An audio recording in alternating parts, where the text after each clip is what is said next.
Today, we've got some super fun and educational STEAM activities for your little ones. That's science, technology, engineering, arts, and math, all wrapped up in exciting preschool-friendly activities.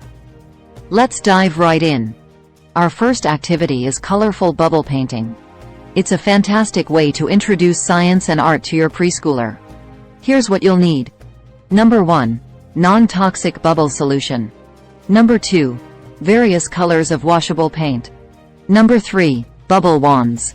Number 4. Paper or canvas. Pour the bubble solution into containers. Add a few drops of paint in different colors. Mix it up gently, and then let your preschooler blow colorful bubbles onto the paper or canvas. It's a beautiful and creative way to explore colors and have a blast at the same time. There you have it, 3 super fun and educational STEAM activity perfect for preschoolers. Remember, learning through play is the best way to spark curiosity and a love for learning.